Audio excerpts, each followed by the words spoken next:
ਇੱਕ ਓੰਕਾਰ ਸਤਨਾਮ ਕਰਤਾ ਪੁਰਖ ਨਿਰਭਉ ਨਿਰਵੈਰ ਅਕਾਲ ਮੂਰਤ ਅਜੂਨੀ ਸੈਭੰ ਗੁਰ ਪ੍ਰਸਾਦ ਜਪ ਆਦ ਸਚ ਜੁਗਾਦ ਸਚ ਹੈ ਭੀ ਸਚ ਨਾਨਕ ਹੋਸੀ ਭੀ ਸਚ।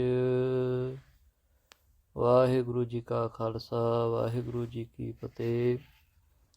ਮਹਾਰਾਜ ਦੀ ਕਿਰਪਾ ਦੇ ਨਾਲ ਅਧਿਆਤਮ ਰਾਮਾਇਣ ਦਾ ਇੱਕ ਪ੍ਰਕਰਨ ਆਪ ਜੀਆਂ ਦੇ ਨਾਲ ਸਾਂਝਾ ਕਰਨ ਲੱਗਿਆ। ਇੱਕ ਵਾਰੀ ਮਾਤਾ ਪਾਰਵਤੀ ਜੀ ਨੇ ਸ਼ਿਵਜੀ ਮਹਾਰਾਜ ਨੂੰ ਪੁੱਛਿਆ ਕਿ ਹੇ ਮਹਾਰਾਜ, ਆਪ ਜੀ ਰਾਮ ਜੀ ਦੇ ਨਾਮ ਦਾ ਜਾਪ ਕਰਦੇ ਹੋ, ਉਹਨਾਂ ਦੇ ਚਰਨਾਂ ਦੇ ਵਿੱਚ ਧਿਆਨ ਧਰਦੇ ਹੋ। ਮੈਨੂੰ ਇਹ ਦੱਸਣਾ ਕਰੋ ਕਿ ਜਿਹੜੇ ਰਾਮ ਜੀ ਸੀਗੇ, ਜਦ ਉਹ ਤ੍ਰੇਤਾ ਦੇ ਵਿੱਚ ਆਏ ਨੇ ਤੇ ਕਈ ਤਾਂ ਇਹ ਆਰੋਪ ਲਾਉਂਦੇ ਨੇ ਕਿ ਉਹ ਸਾਧਾਰਨ ਮਨੁੱਖ ਸੀ ਤੇ ਉਹਨਾਂ ਨੂੰ ਗਿਆਨ ਪ੍ਰਾਪਤ ਕਰਨਾ ਪਿਆ ਵਸ਼ਿਸ਼ਟ ਜੀ ਕੋਲੋਂ, ਤੇ ਕਈ ਤਾਂ ਇਹ ਕਹਿੰਦੇ ਨੇ ਕਿ ਉਹ ਆਪ ਪਰਮਾਤਮਾ ਦੇ ਅੰਸ਼ ਸੀਗੇ, ਆਪ ਪਰਮਾਤਮਾ ਦਾ ਹੀ ਰੂਪ ਸੀ ਜਿਨ੍ਹਾਂ ਨੇ ਮਨੁੱਖ ਰੂਪ ਦੇ ਵਿੱਚ ਅਵਤਾਰ ਲਿਆ। ਇਹਦੇ ਬਾਰੇ ਮੈਨੂੰ ਆਪ ਜੀ ਦੱਸਣਾ ਕਰੋ। ਸੋ ਇਹਦੇ ਸੰਬੰਧ ਦੇ ਵਿੱਚ ਸ਼ਿਵਜੀ ਮਹਾਰਾਜ ਪਾਰਵਤੀ ਜੀ ਨੂੰ ਉੱਤਰ ਦਿੰਦੇ ਨੇ। ਕਹਿੰਦੇ ਹਨ ਕਿ ਇੱਥੇ ਤੁਹਾਨੂੰ ਰਹੱਸਮਈ, ਦੁਰਲਭ ਅਤੇ ਮੋਕਸ਼ ਦਾ ਸਾਧਨ ਰਾਮ ਸੀਤਾ ਹਨੂਮਾਨ ਵਿੱਚ ਜੋ ਹੋਇਆ ਸੰਵਾਦ ਉਹ ਸੁਣਾਵਾਂਗਾ। ਪੂਰਵ ਕਾਲ ਵਿੱਚ ਰਾਮ ਅਵਤਾਰ ਦੇ ਸਮੇਂ ਦੇਵਤਿਆਂ ਦੇ ਸ਼ਤਰੂ ਯੁੱਧ ਅਭਿਮਾਨੀ ਰਾਵਣ ਨੂੰ ਪੁੱਤਰਾਂ, ਸੈਨਾ ਅਤੇ ਵਾਹਨਾਂ ਸਮੇਤ ਮਾਰ ਕੇ ਸਨਮਾਨਿਤ ਸੀਤਾ, ਸੁਗਰੀਵ, ਲਛਮਣ, ਹਨੂਮਾਨ ਆਦਿ ਨਾਲ ਘਿਰੇ ਹੋਏ ਸ੍ਰੀ ਰਾਮ ਅਯੁੱਧਿਆ ਵਿੱਚ ਆਏ। ਸ੍ਰੀ ਰਾਮ ਜੀ ਦਾ ਰਾਜ ਅਭਿਸ਼ੇਕ ਹੋਣ ਪਿੱਛੋਂ ਵਸ਼ਿਸ਼ਟ ਜੀ ਆਦਿ ਮਹਾਤਮਾ ਦੁਆਰਾ ਘਿਰੇ ਹੋਏ ਕਰੋੜਾਂ ਸੂਰਜਾਂ ਦੀ ਚਮਕ ਧਾਰਨ ਕਰਕੇ ਸਿੰਘਾਸਨ ਉੱਤੇ ਬਿਰਾਜਮਾਨ ਹੋਏ। ਤਦ ਬੁੱਧੀਮਾਨ ਹਨੂਮਾਨ ਜੀ ਨੂੰ, ਜੋ ਫਲ ਦੀ ਇੱਛਾ ਤੋਂ ਬਿਨਾਂ ਸੇਵਾ ਦੇ ਸਾਰੇ ਫਰਜ਼ ਨਿਭਾ ਚੁੱਕੇ ਸਨ, ਗਿਆਨ ਦੀ ਅਭਿਲਾਸ਼ਾ ਨਾਲ ਹੱਥ ਜੋੜ ਕੇ ਸਾਹਮਣੇ ਖੜਾ ਵੇਖ ਕੇ ਰਾਮ ਜੀ ਨੇ ਸੀਤਾ ਜੀ ਨੂੰ ਵਚਨ ਕਿਹਾ, ਗਿਆਨ ਦੇ ਪਾਤਰ ਹਨੂਮਾਨ ਜੀ ਨੂੰ, ਜੋ ਸਾਡੇ ਦੋਹਾਂ ਦੀ ਸਦੀਵੀ ਭਗਤ ਹਨ, ਇਹਨਾਂ ਨੂੰ ਆਪ ਜੀ ਤੱਤ ਦਾ ਉਪਦੇਸ਼ ਦਵੋ। ਸੀਤਾ ਜੀ ਨੇ ਹਨੂਮਾਨ ਜੀ ਨੂੰ ਕਿਹਾ, ਸ਼੍ਰੀ ਰਾਮ ਨੂੰ ਸਤ ਚਿਤ ਆਨੰਦ ਅਦਵਿਤੀ ਸਮਸਤ ਉਪਾਧੀ ਰਹਿਤ ਸੱਤਾ ਮਾਤਰ ਇੰਦਰੀਆਂ ਲਈ ਅਪਹੁੰਚ ਆਨੰਦ ਘਨ ਨਿਰਮਲ ਸ਼ਾਂਤ ਨਿਰਵਿਕਾਰ ਨਿਰੰਜਨ ਸਰਵ ਵਿਆਪਕ ਸਵੈ ਪ੍ਰਕਾਸ਼ ਨਿਸ਼ਪਾਪ ਪਰਮ ਬ੍ਰਹਮ ਜਾਣੋ। ਜਿਵੇਂ ਮਹਾਰਾਜ ਨੇ ਦੱਸਿਆ ਹੈ ਕਿ ਜਿਹੜਾ ਰਾਮ ਹੈ ਉਹ ਰਮਿਆ ਹੋਇਆ ਰਾਮ ਹੈ, ਉਹ ਆਤਮ ਸਰੂਪ ਹੈ, ਉਹ ਸਾਰਿਆਂ ਦੇ ਹਿਰਦੇ ਦੇ ਵਿੱਚ ਬਿਰਾਜਮਾਨ ਹੈ। ਉਹਦਾ ਜਿਹੜਾ ਰੂਪ ਹੈ ਸਤ ਚਿਤ ਆਨੰਦ ਹੈ। ਇਸੇ ਤਰੀਕੇ ਨਾਲ ਸੀਤਾ ਮਾਤਾ ਜੀ ਵੀ ਇਹੀ ਗੱਲ ਦੱਸ ਰਹੇ ਨੇ ਕਿ ਜਿਸ ਰਾਮ ਨੂੰ ਤੁਸੀਂ ਜਾਣਦੇ ਹੋ ਸਰੀਰ ਕਰਕੇ, ਉਹ ਸਰੀਰ ਦੇ ਵਿੱਚ ਅੰਦਰ ਜਿਹੜਾ ਰਾਮ ਬੈਠਾ, ਹੁਣ ਉਹਦੀ ਗੱਲ ਸੁਣੋ। ਮੈਨੂੰ ਸੰਸਾਰ ਦੀ ਉਤਪੱਤੀ ਜਾਣੋ, ਭਾਵ ਸੀਤਾ ਜੀ ਕਹਿੰਦੇ ਕਿ ਮੈਨੂੰ ਮਾਇਆ ਜਾਣੋ। ਮੇਰੇ ਦੁਆਰਾ ਸਾਰੇ ਕਾਰਜ ਕੀਤੇ ਜਾਂਦੇ ਹਨ ਪ੍ਰਭੂ ਦੀ ਸ਼ਕਤੀ ਦੇ ਨਾਲ। ਪ੍ਰਭੂ ਮੈਨੂੰ ਪ੍ਰੇਰਦਾ ਹੈ ਤਾਂ ਮੈਂ ਕਾਰਜ ਕਰਦੀ ਹਾਂ। ਸਥਿਤੀ ਅਤੇ ਅੰਤ ਕਰਨ ਵਾਲੀ ਮੂਲ ਪ੍ਰਕਿਰਤੀ ਮੈਨੂੰ ਜਾਣੋ।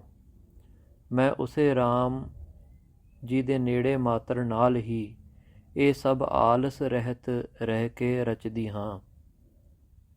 ਉਹਨਾਂ ਦੀ ਨੇੜਤਾ ਕਾਰਨ ਮੇਰੇ ਦੁਆਰਾ ਰਚੀ ਹੋਈ ਨੂੰ ਬੁੱਧੀਮਾਨ ਜਨ ਜਾਣਦੇ ਹਨ ਤੇ ਬੁੱਧੀਹੀਣ ਲੋਕੀ ਉਹਨਾਂ ਉੱਤੇ ਅਪਰੋਧਦੇ ਹਨ। ਭਾਵ ਇਹ ਹੈ ਕਿ ਜੋ ਰਾਮ ਜੀ ਨੇ ਤ੍ਰੇਤਾ ਯੁੱਗ ਵਿੱਚ ਆ ਕਰਕੇ ਅਵਤਾਰ ਧਾਰਿਆ ਹੈ ਤੇ ਦੁਸ਼ਟਾਂ ਦਾ ਨਾਸ਼ ਕੀਤਾ, ਲੋਕ ਜਾਣਦੇ ਹਨ ਕਿ ਇਸ ਦੇਹ ਦੇ ਰਾਹੀਂ ਸਾਰੇ ਕਾਰਜ ਕੀਤੇ ਗਏ ਹਨ। ਪਰ ਸੀਤਾ ਮਾਤਾ ਜੀ ਇਹ ਗੱਲ ਨਿਖੇੜ ਕਰਕੇ ਦੱਸ ਰਹੇ ਨੇ ਕਿ ਜਿਹੜੇ ਇਹਨਾਂ ਦੇ ਵਿੱਚ ਰਾਮ ਜੀ ਹਨ, ਉਹਨਾਂ ਦੇ ਦੁਆਰਾ ਸਾਰੇ ਕੀਤੇ ਗਏ ਹਨ ਕਾਰਜ। ਤੇ ਰਾਮ ਜੀ ਦਾ ਜਿਹੜਾ ਸਰੀਰ ਹੈ ਉਹ ਰਾਮ ਜੀ ਨਹੀਂ, ਉਹ ਮੈਂ ਹਾਂ, ਮੈਂ ਪ੍ਰਕਿਰਤੀ ਹਾਂ। ਉਹਨਾਂ ਦੇ ਸਰੀਰ ਨੂੰ ਸੀਤਾ ਜਾਣੋ। ਅੱਗੇ ਕਹਿੰਦੇ ਹਨ ਕਿ ਅਯੋਧਿਆ ਨਗਰੀ ਵਿੱਚ ਅਤ ਨਿਰਮਲ ਰਘੂਵੰਸ਼ ਵਿੱਚ ਜਨਮ ਲੈਣਾ, ਤਦ ਵਿਸ਼ਵਾਮਿੱਤਰ ਦੀ ਸਹਾਇਤਾ ਲਈ ਯੱਗ ਦੀ ਰੱਖਿਆ ਕਰਨਾ, ਅਹਿਲਿਆ ਨੂੰ ਸਰਾਪ ਮੁਕਤ ਕਰਨਾ, ਮਹਾਦੇਵ ਜੀ ਦੀ ਧਨੁਖ ਤੋੜਨਾ,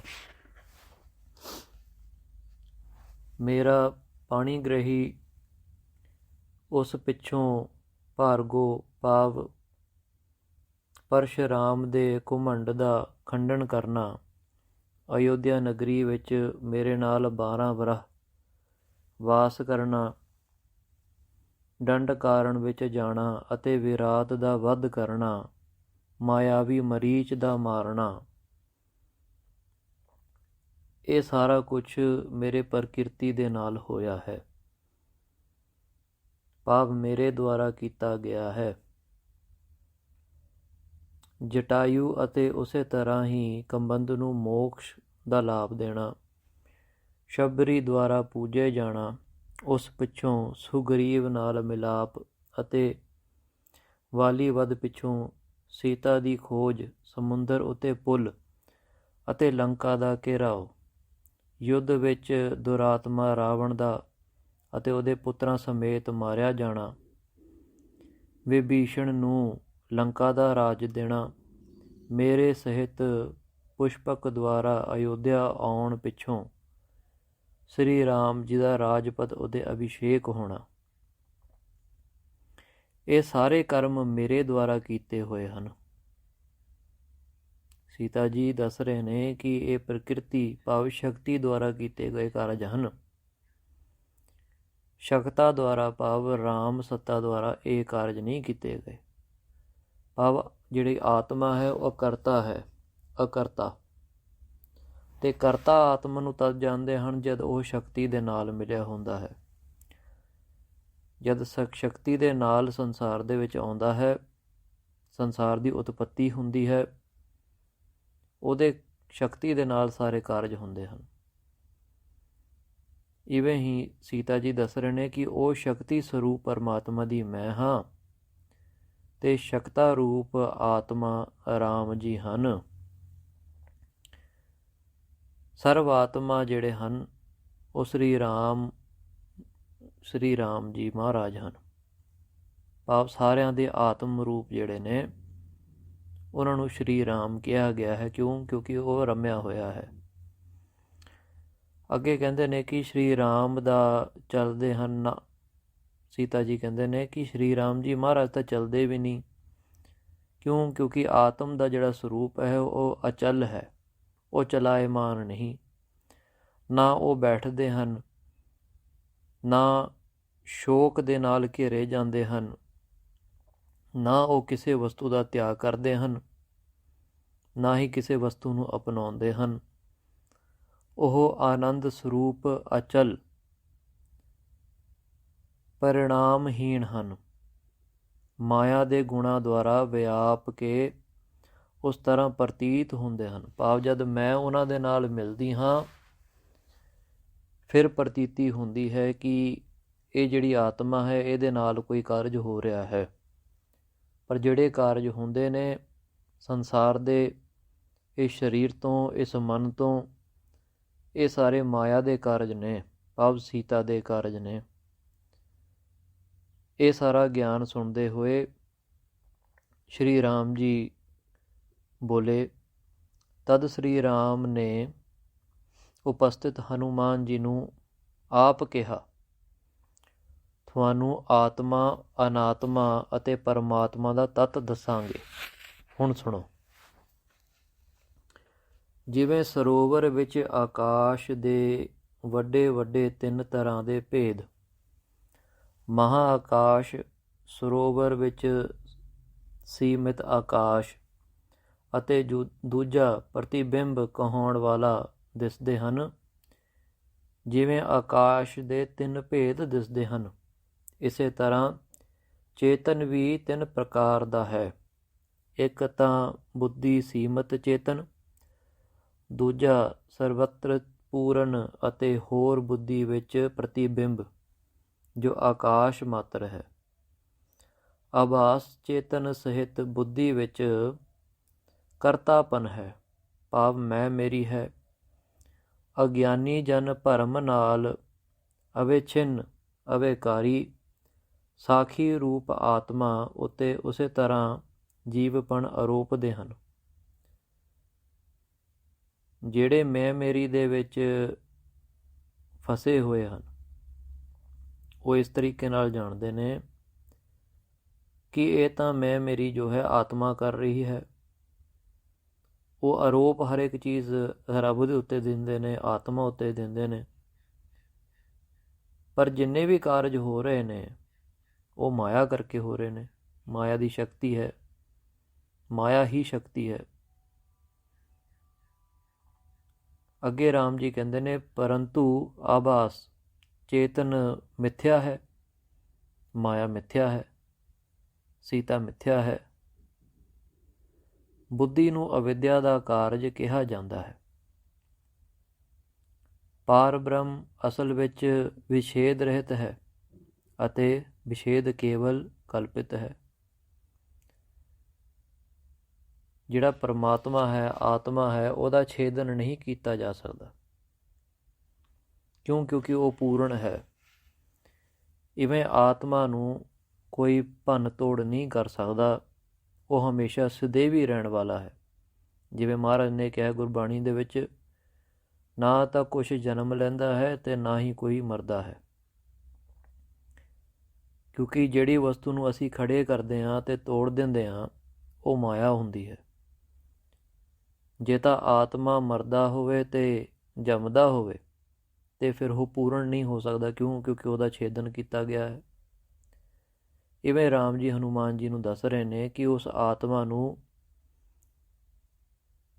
ਅਚਲ ਮੰਨੋ, ਉਹਦੇ ਵਿੱਚ ਕੋਈ ਛੇਕ ਨਹੀਂ ਕਰ ਸਕਦਾ, ਨਾ ਉਹਨੂੰ ਕੋਈ ਸ਼ਸਤਰ ਮਾਰ ਸਕਦਾ ਹੈ। ਅਵਿਛਿੰਨ ਆਭਾਸ ਰੂਪ ਅਹਮ ਚੇਤਨ ਜੀਵ ਜਿਹੜਾ ਹੈ, ਉਹ ਤਤ ਤਵੰ ਅਸ ਆਦ ਮਹਾਵਾਕਾਂ ਦੁਆਰਾ ਪੂਰਨ ਚੇਤਨ ਬ੍ਰਹਮ ਦੇ ਨਾਲ ਏਕਤਾ ਦਾ ਬੋਧ ਕਰਵਾਇਆ ਜਾਂਦਾ ਹੈ। ਰਾਮ ਜੀ ਮਹਾਰਾਜ ਕਹਿੰਦੇ, ਜਦ ਕੋਈ ਭਗਤੀ ਦੇ ਮਾਰਗ ਦੇ ਉੱਤੇ ਆਉਂਦਾ ਹੈ ਅਤੇ ਭਗਤੀ ਕਰਦਾ ਹੈ, ਨਾਮ ਜਪਦਾ ਹੈ, ਸੇਵਾ ਕਰਦਾ ਹੈ, ਸਿਮਰਨ ਕਰਦਾ ਹੈ, ਪਰ ਇਹ ਸਾਰਾ ਕੁਛ ਕਰਦੇ ਹੋਏ, ਸਾਰੇ ਕਾਰਜ ਕਰਦੇ ਹੋਏ ਉਹ ਨਿਸ਼ਕਾਮ ਕਰਮ ਕਰੇ, ਨਿਸ਼ਕਾਮ ਭਗਤੀ ਕਰੇ, ਅਤੇ ਉਹਦੇ ਅੰਤःਕਰਨ ਦੀ ਜਿਹੜੀ ਮੈਲ ਹੈ, ਭਾਵ ਮੈਂ ਰੂਪੀ ਜਿਹੜੀ ਮੈਲ ਹੈ, ਉਹ ਲੱਥ ਜਾਂਦੀ ਹੈ। ਉਹ ਵਿਦਿਆ ਦਾ, ਤਤ ਗਿਆਨ ਦਾ ਪਾਤਰ ਬਣ ਜਾਂਦਾ ਹੈ। ਫਿਰ ਮਹਾਵਾਕ ਜਿਹੜੇ ਨੇ, ਤਤ ਤਵੰ ਅਸ ਆਦਿ ਮਹਾਵਾਕ ਜਿਹੜੇ ਵੇਦਾਂ ਦੇ ਵਿੱਚ ਨੇ, ਉਹਨਾਂ ਨੂੰ ਸੁਣਾਇਆ ਜਾਂਦਾ ਹੈ ਗੁਰੂ ਦੁਆਰਾ। ਜਿਵੇਂ ਗੁਰਬਾਣੀ ਦੇ ਵਿੱਚ ਹਨ,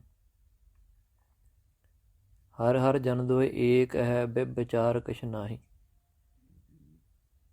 ਕਿ ਹਰ ਤੇ ਹਰੀ ਦੇ ਜਨ, ਭਾਵ ਜੀਵ ਤੇ ਆਤਮਾ ਇੱਕ ਨੇ, ਇਹਨਾਂ ਦੇ ਵਿੱਚ ਕੋਈ ਵਿਚਾਰ ਨਹੀਂ।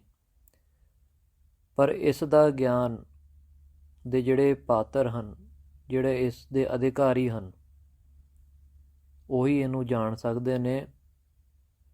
ਜਿਹੜਾ ਇਹਦਾ ਅਧਿਕਾਰੀ ਨਹੀਂ, ਭਾਵ ਜਿਨ੍ਹਾਂ ਨੇ ਨਿਸ਼ਕਾਮ ਕਰਮ, ਨਿਸ਼ਕਾਮ ਭਗਤੀ ਨਹੀਂ ਕੀਤੀ, ਉਹਨਾਂ ਨੂੰ ਅਜਿਹੇ ਮਹਾਵਾਕ ਕੰਨਾਂ ਰਾਹੀਂ ਸੁਣ ਵੀ ਜਾਣ ਤਾਂ ਵੀ ਉਹਨਾਂ ਦੇ ਹਿਰਦੇ ਦੇ ਵਿੱਚ ਪ੍ਰਕਾਸ਼ ਨਹੀਂ ਹੁੰਦਾ। ਰਾਮ ਜੀ ਹਨੂੰਮਾਨ ਜੀ ਨੂੰ ਦੱਸਦੇ ਨੇ, ਜਦੋਂ ਮਹਾਵਾਕ ਦੁਆਰਾ ਜੀਵ ਆਤਮਾ ਅਤੇ ਪਰਮਾਤਮਾ ਦੀ ਏਕਤਾ ਦਾ ਗਿਆਨ ਪੈਦਾ ਹੋ ਜਾਂਦਾ ਹੈ, ਤਦ ਅਵਿਦਿਆ ਆਪਣੇ ਕਾਰਜਾਂ ਸਹਿਤ ਨਿਰਸੰਦੇਹ ਨਸ਼ਟ ਹੋ ਜਾਂਦੀ ਹੈ। ਜਿਵੇਂ ਮਹਾਰਾਜ ਜੀ ਗੁਰਬਾਣੀ ਦੇ ਵਿੱਚ ਕਹਿੰਦੇ ਨੇ ਕਿ ਇੱਕ ਵਾਰੀ ਨਾਮ ਜਪਣ ਦੇ ਨਾਲ ਸਾਰੇ ਕਰਮਾਂ ਦਾ ਨਾਸ਼ ਹੋ ਜਾਂਦਾ ਹੈ। ਪਰ ਉਹ ਇੱਕ ਵਾਰੀ ਨਾਮ ਜਪਣ ਦਾ ਤਦ ਲਾਭ ਹੈ ਜਦ ਨਿਸ਼ਕਾਮ ਕਰਮ ਕੀਤੇ ਹੋਣ ਅਤੇ ਗੁਰੂ ਦੁਆਰਾ ਜਿਹੜੇ ਮਹਾਵਾਕ ਨੇ ਉਹਨਾਂ ਦਾ ਸਰਵਣ ਕੀਤਾ ਹੋਵੇ, ਉਹਦਾ ਅਭਿਆਸ ਕੀਤਾ ਹੋਵੇ, ਅਤੇ ਫਿਰ ਜਨਮ ਜਨਮਾਂਤਰ ਦੇ ਜਿਹੜੇ ਪਾਪ ਨੇ, ਅਵਿਦਿਆ ਰੂਪੀ ਜਿਹੜੇ ਕਰਮ ਨੇ, ਉਹ ਨਿਰਸੰਦੇਹ ਨਸ਼ਟ ਹੋ ਜਾਂਦੇ ਨੇ। ਹੇ ਨਿਸ਼ਪਾਪ ਸਾਖਿਆਤ ਮੇਰੇ ਦੁਆਰਾ ਹੀ ਤੇਰੇ ਪ੍ਰਤੀ ਕਿਹਾ ਗਿਆ ਇਹ ਰਹੱਸ ਮੇਰੇ ਆਤਮ ਸਰੂਪ ਦਾ ਹਿਰਦਾ ਹੈ। ਰਾਮ ਜੀ ਮਹਾਰਾਜ ਕਹਿੰਦੇ ਨੇ ਕਿ ਹੇ ਹਨੂਮਾਨ, ਤੇਰੇ ਵਿੱਚ ਜਿਹੜੀ ਆਤਮਾ ਹੈ ਉਹੀ ਮੇਰੇ ਵਿੱਚ ਆਤਮਾ ਹੈ, ਉਹੀ ਸੀਤਾ ਦੇ ਵਿੱਚ ਆਤਮਾ ਹੈ, ਅਤੇ ਜਿਹੜੇ ਬਚਨ ਹੁਣ ਮੇਰੇ ਸਰੀਰ ਤੋਂ ਹੋ ਰਹੇ ਨੇ ਉਹ ਤੇਰੇ ਵਿੱਚ ਜਿਹੜੀ ਆਤਮਾ ਹੈ ਉਹਦੇ ਦੁਆਰਾ ਹੀ ਮੇਰੇ 'ਚੋਂ ਇਹ ਬਚਨ ਬੁਲਾ ਰਹੀ ਹੈ। ਕਹਿੰਦੇ ਤੇਰੇ ਤੇ ਮੇਰੇ ਸਰੂਪ ਦੇ ਵਿੱਚ ਕੋਈ ਅੰਤਰ ਨਹੀਂ। ਹੇ ਹਨੂਮਾਨ, ਅਸੀਂ ਦੋਨੋਂ ਇੱਕ ਹਾਂ। ਇੰਦਰ ਦੇ ਰਾਜ ਤੋਂ ਵੀ ਸ਼੍ਰੇਸ਼ਟ ਇਹ ਗਿਆਨ ਤੇਰੇ ਦੁਆਰਾ ਮੇਰੀ ਭਗਤੀਹੀਣ ਦੁਸ਼ਟ ਨੂੰ ਦਿੱਤੇ ਜਾਣ ਯੋਗ ਨਹੀਂ। ਇਹ ਜਿਹੜਾ ਤੱਤ ਦਾ ਗਿਆਨ ਹੈ ਇਹ ਉਹਨਾਂ ਅਧਿਕਾਰੀਆਂ ਦੇ ਲਈ ਹੈ ਜਿਨ੍ਹਾਂ ਦਾ ਜਿਹੜਾ ਹਿਰਦੇ ਰੂਪੀ ਪਾਤਰ, ਹਿਰਦੇ ਰੂਪੀ ਭਾਂਡਾ ਜਿਨ੍ਹਾਂ ਦਾ ਸਾਫ਼ ਹੋ ਗਿਆ ਹੋਵੇ, ਜਿਨ੍ਹਾਂ ਦੇ ਅੰਤਿਸ਼ਕਰਣ ਦੇ ਵਿੱਚ ਕੋਈ ਮੈਲ ਨਾ ਹੋਵੇ, ਭਾਵ ਅੰਤःਕਰਣ ਹੁਣ ਗੁਰੂ ਦੇ ਵਿੱਚ ਸਮਾਉਣ ਦੇ ਲਈ ਤਿਆਰ ਹੋਵੇ, ਉਹ ਇਸ ਗਿਆਨ ਦੇ ਅਧਿਕਾਰੀ ਨੇ। ਵਾਹਿਗੁਰੂ ਜੀ ਕਾ ਖਾਲਸਾ, ਵਾਹਿਗੁਰੂ ਜੀ ਕੀ ਫਤਿਹ।